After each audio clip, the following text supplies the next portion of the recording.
La ley universal de la locomoción no puede fallar en este momento.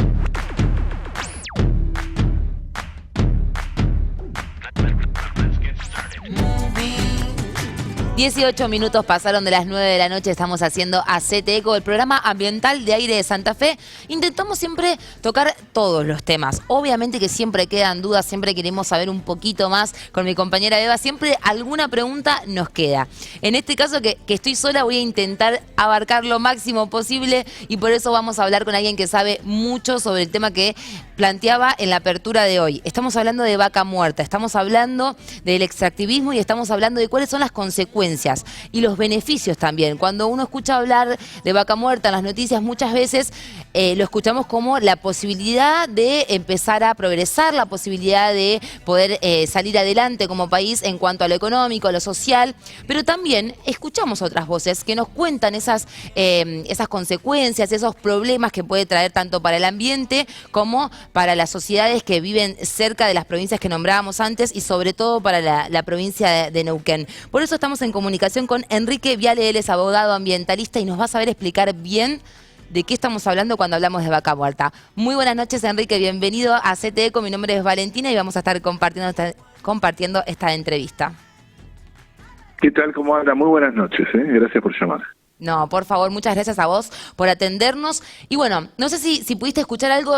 Yo planteaba en la apertura del programa que vaca muerta muchas veces lo vemos y lo escuchamos como eso positivo, como eso que viene a, no sé si salvarnos como país en muchas cosas, pero sí a solucionar muchos problemas que tenemos hoy en día. Pero también escuchamos a muchas personas que están en el ambiente, que saben del tema, que también habitan las calles y pisan los lugares que hay que pisar y nos dicen que, bueno, tal vez no sea tan bueno. Yo quiero empezar esta entrevista preguntándote a vos, ¿qué es lo que vos pensás de vaca muerta? Bueno, nosotros somos muy críticos, ¿no?, de ampliar la frontera hidrocarburífera y además vaca muerta, recordemos que es un reservorio de hidrocarburos no convencionales que necesita una técnica muy cuestionada en todo el mundo, ¿no?, que es la técnica del fracking, la fractura hidráulica. Exactamente. Una técnica que está prohibida en Francia, en Bulgaria, en Inglaterra, en Alemania, en varios estados de Estados Unidos, es decir, una técnica que tiene un cuestionamiento a nivel mundial porque necesita muchísima agua para todo el proceso, justamente de fractura hidráulica, ¿no? Se fractura la roca con muchísima agua y muchos químicos.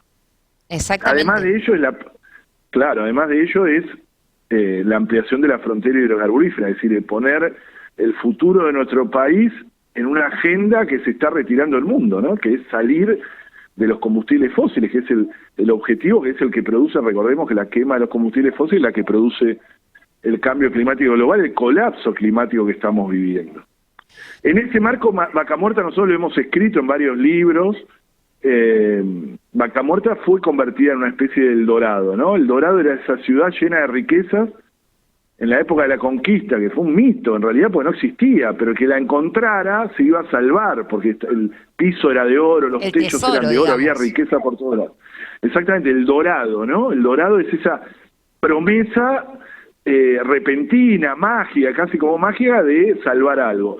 Y vaca muerta se convirtió en eso, ¿no? Vaca muerta va a salvar a Argentina, se dijo muchas veces, vaca muerta es el futuro de Argentina, y los centros de vaca muerta ya tienen explotación 10 años, y los índices socioeconómicos de nuestro país son desastrosos, es decir, ni generó divisas, ni generó un bienestar para toda la población, pero sí para grandes transnacionales petroleras que están explotando ahí. Recordemos que todo se inicia con un acuerdo con Chevron, ¿no?, con el gigante norteamericano, una transnacional petrolera muy cuestionada también por lo que ha hecho en distintos países del planeta. Yo comentaba un poco en la apertura de esto del acuerdo, aquel 16 de julio del 2013, del cual se están cumpliendo 10 años, de cómo se festejó. Y este comentario no te lo voy a hacer como entrevistándote, sino realmente como una persona más que vive en esta sociedad. Desde hace 10 años se escucha y tenemos diferentes gobiernos que han pasado en Argentina que realmente nombran a vaca muerta y ven a vaca muerta como la solución para muchos de nuestros problemas. ¿Cómo puede ser esta dicotomía tan grande entre lo que desde el Estado se dice con lo que realmente podemos ver que está sucediendo con números, con informes que llevan adelante, con libros como los que nombrabas, Enrique, esta dicotomía que sea tan contrapuesta, digamos, ¿cómo puede ser que nos digan que esté tan bueno que pase esto cuando podemos ver que realmente no lo es? Bueno, el poder de los hidrocarburos en el mundo es muy grande, ¿no? Han financiado durante décadas informes para ocultar los efectos del cambio climático. Es decir, son el poder mundial, si tienen grandes poder, tentáculos en los medios de comunicación, o sea, está todo detrás de ello, ¿no? Entonces, desarmar ese relato que se hace no es fácil, para nada fácil. Es ir contra la corriente, o sea, cuestionar Vaca Muerta es casi ser un antipatria, ¿no? Claro, sí, por eso pero me sorprende, cómo van construyendo, mucho. sí, claro. Van construyendo ahora lo mismo con el litio, no sé si se dan cuenta, ¿no? Están, como Vaca Muerta se está cayendo en términos de promesas, empiezan a construir el mismo relato con el litio. El litio ahora sí, con el litio nos vamos a salvar, y lo cierto es que el litio también se está saqueando por grandes transnacionales mineras.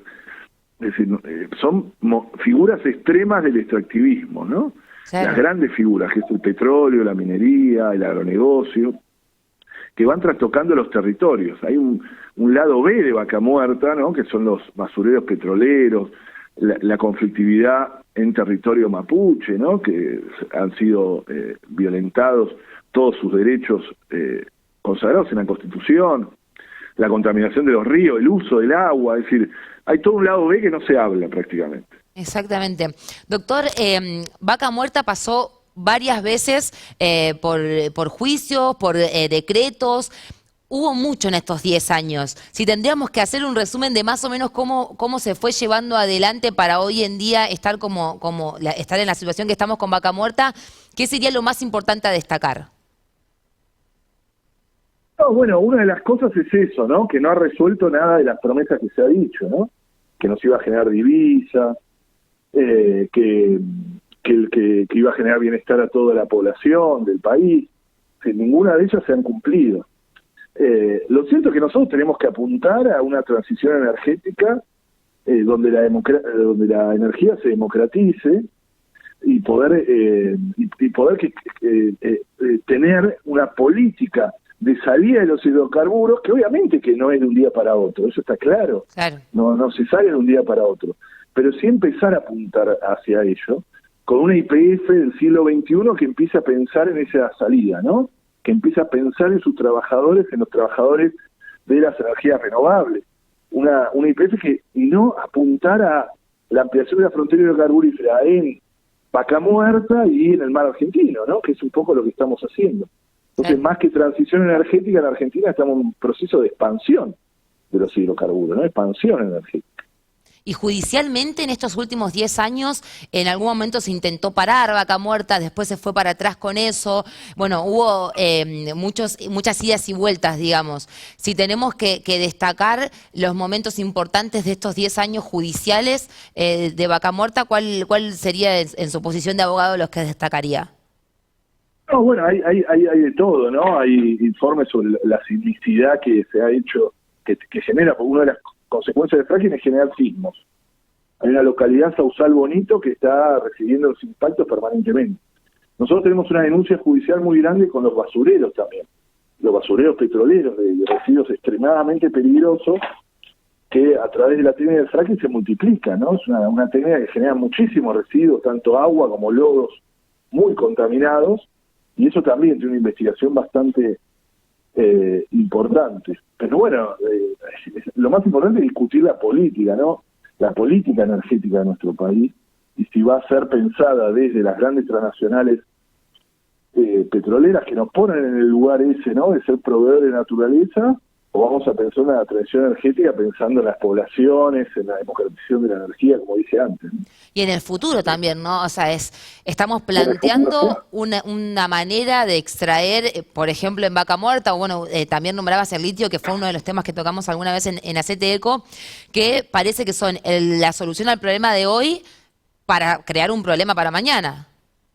Claro, totalmente. Eso me parece muy importante, ¿no?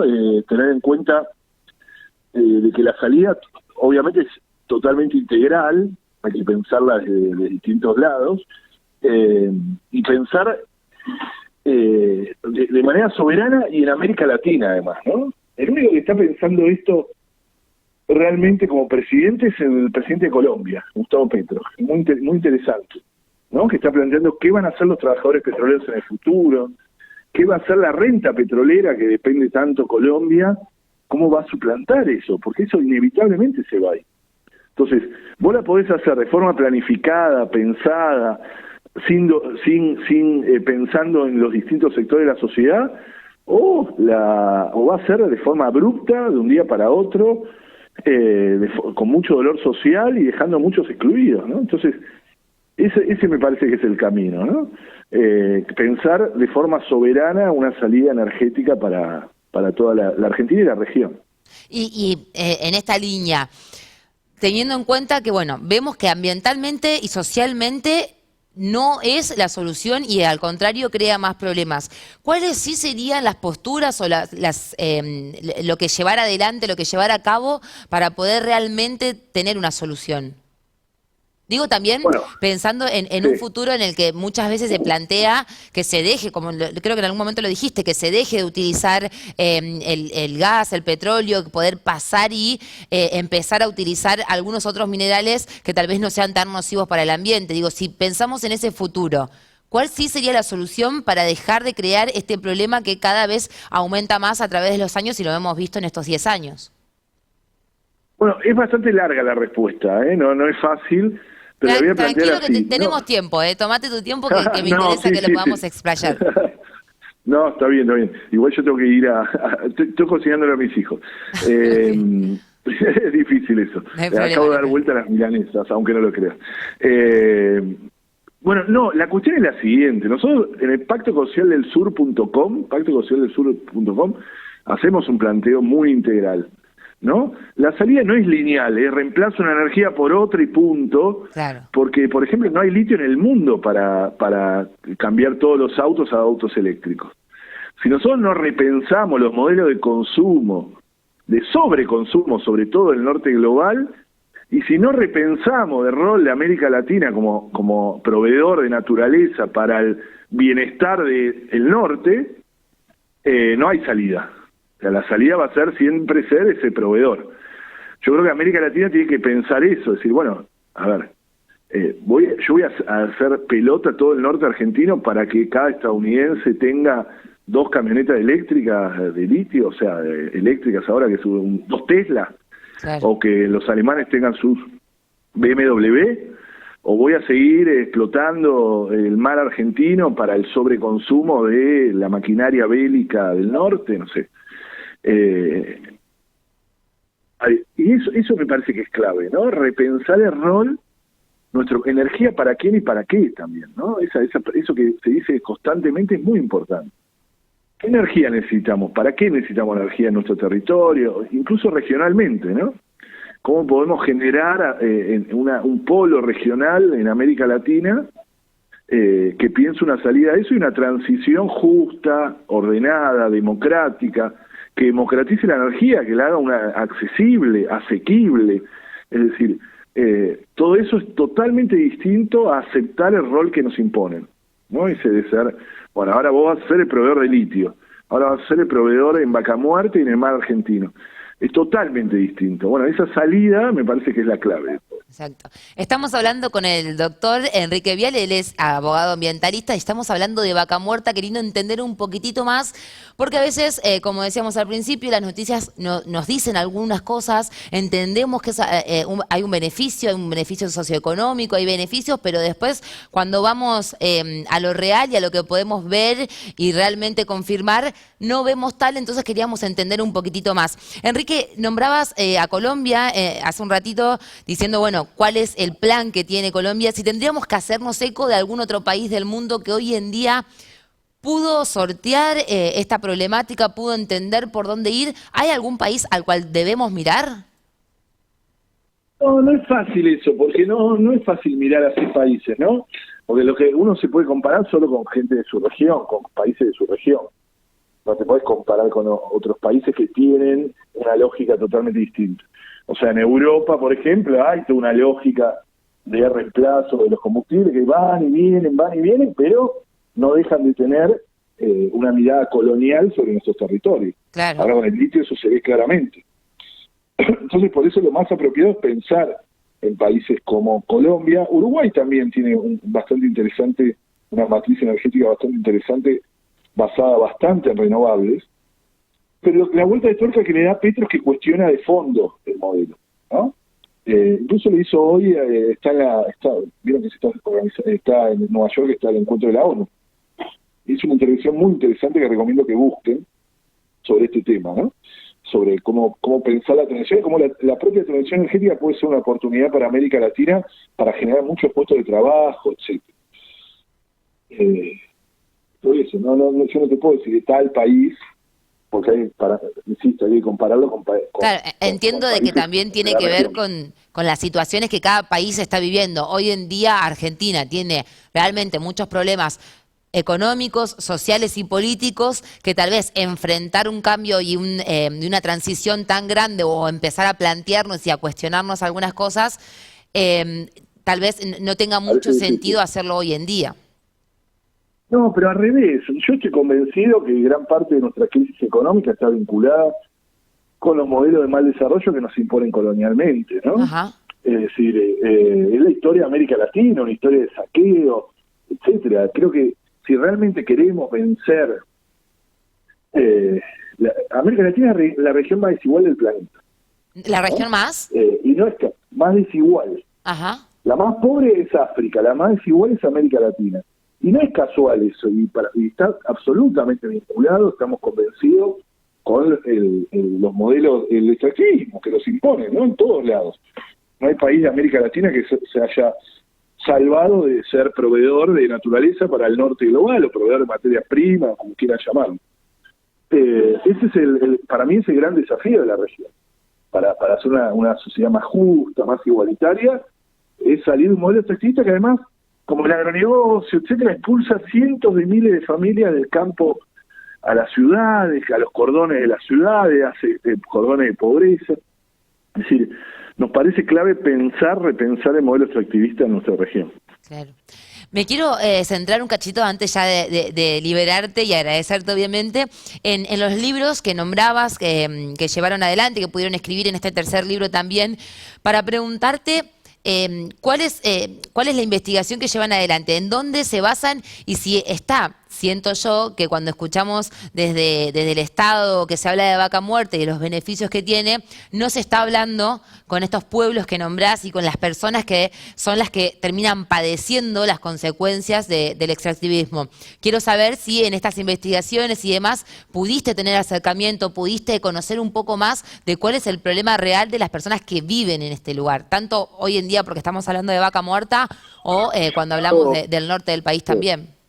Claro, sí, nosotros hemos viajado decenas de veces a Vaca Muerta, bueno, a Neuquén, a Mendoza, a Río Negro, a Neuquén fundamentalmente, ¿no? Tenemos un contacto de hace muchísimos años con las comunidades mapuche, con los afectados en Allen, que es un pueblo que era históricamente agricultor, ¿no? Las peras y manzanas de Allen, que a partir de la llegada de Vaca Muerta empezaron a ver los pozos de fracking entre plantaciones centenarias de peras y manzanas, ¿no? Un desplazamiento incluso productivo. Digo, te quiero interrumpir. Esto no es que de repente paramos y se vuelve para atrás y estas personas pueden volver a vivir en donde vivieron históricamente. Es algo que es irreversible. Y si la contaminación llega, es prácticamente irreversible. Lo que también va a ser irreversible es la explotación en el norte argentino, que también hemos viajado muchas veces y tenemos contacto directo con las comunidades indígenas de Jujuy que están resistiendo el embate del litio, ¿no? Sí.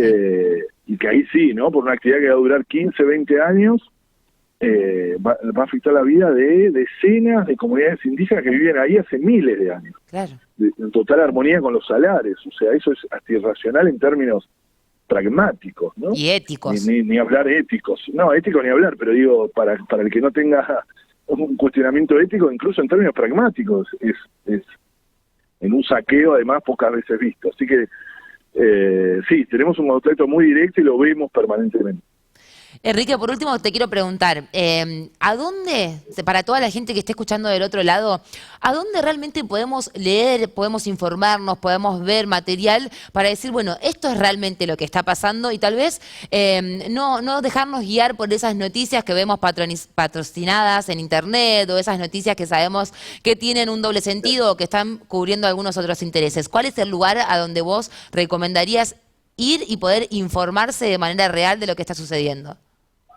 En nuestra página web de la Asociación de Argentina de Abogados y Abogadas Ambientalistas es adea.org.ar, con doble A cada vez, ¿no? aadaa.org.ar.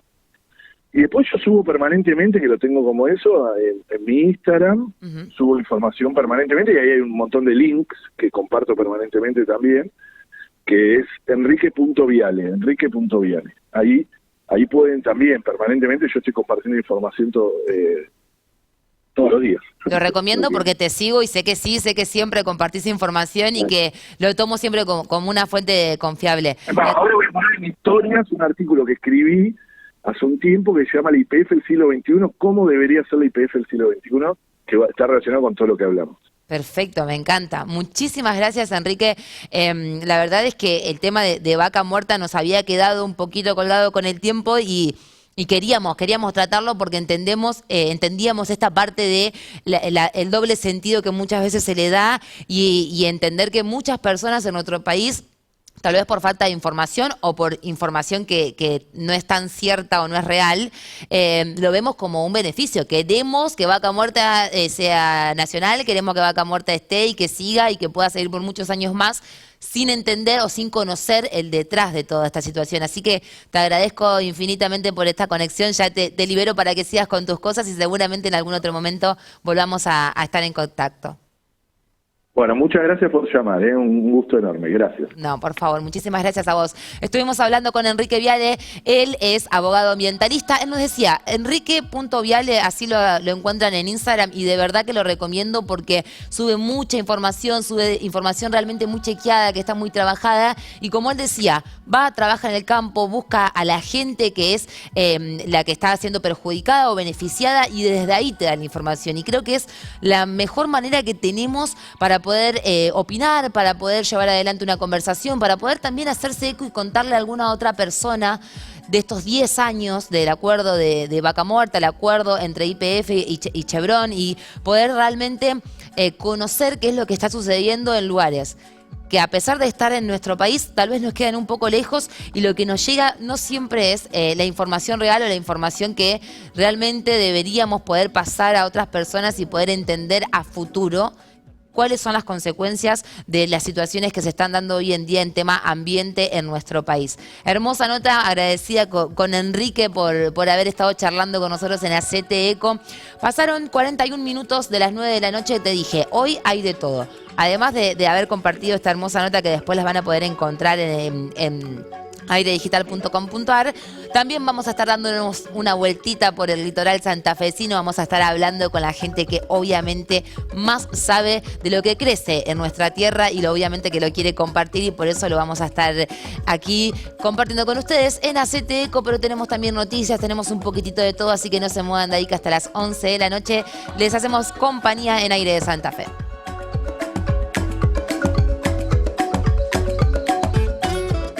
Hacete Eco, el programa que te lleva a un viaje emocionante hacia un futuro más verde y sostenible, de la mano de Beba Córdoba y Valentina Macarena, por Aire de Santa Fe.